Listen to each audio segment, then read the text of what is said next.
Oh, guitar memory lane. First refinished job. First modified pickup, the loudest mandolin in the world. First guitar build. All my guitars and stuff. And alas, picture of your crazy ex. Yes. That one guitar in your life that you thought would be your answer. What was I thinking? Is more or less what you came away with. You learned a lot. The tuners randomly would eject from the guitar. It was a bad situation. But it was made better because you sold that and got a, how do you say that? How do you say it? How do you say that? How do you say that? Well, when I was 16, my mom got me a shirt book. I said, thanks for the Rickenbacker book. And she says, oh, it's Rickenbacker. Mom, you're so silly. No, when I called them and ordered the book from them, they said, this is Rickenbacker. That's how they say it. I'm gonna go with that. That's an A.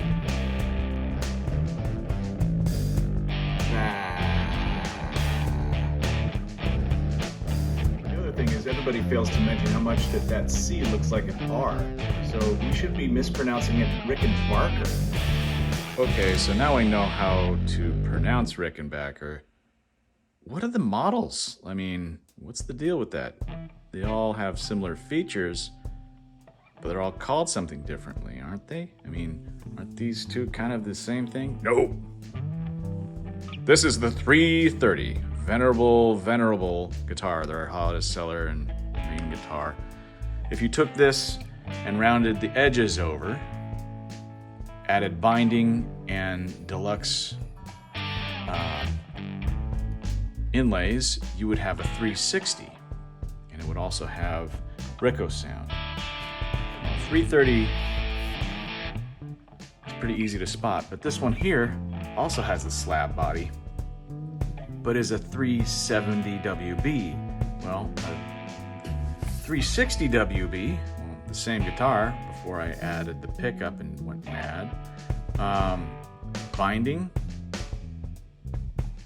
All the deluxe appointments are the binding, the inlays. That's the 360.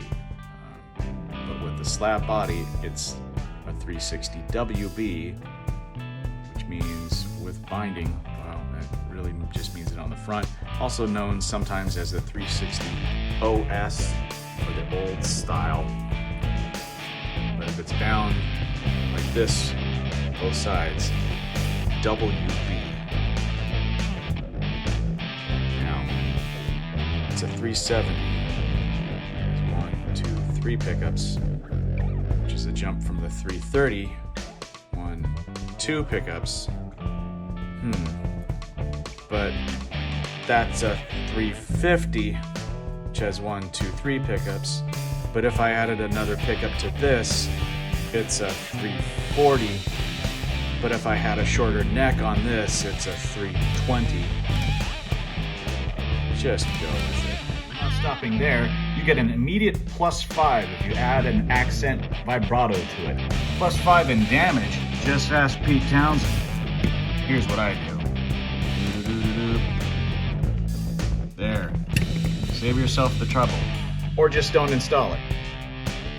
While we're on the topic of tailpieces, especially this vibrato here, is it really needed? Vibratos. You could do it other ways now. You can have pitch shifting pedals, you can have other things. You don't need a vibrato. This is sort of like the Gibson ones that make them out of tune just as well. It's simply just a curved piece of metal.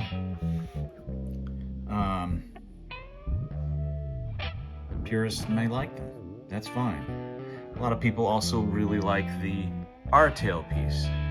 If you have a black one for a 12 string, I would recommend replacing that with the trapeze style because they work the best. They're the strongest and they hold the best. That's why they've got it on the bass, because it's solid. Yes, we all love the pretty R. I have scratched them up. I have had them break. Sometimes they're not in tune. If you have too heavy a string on one side and too light a string, the whole thing is just going to pivot. That's why I like the trapeze. It may not look as pretty, but it works better.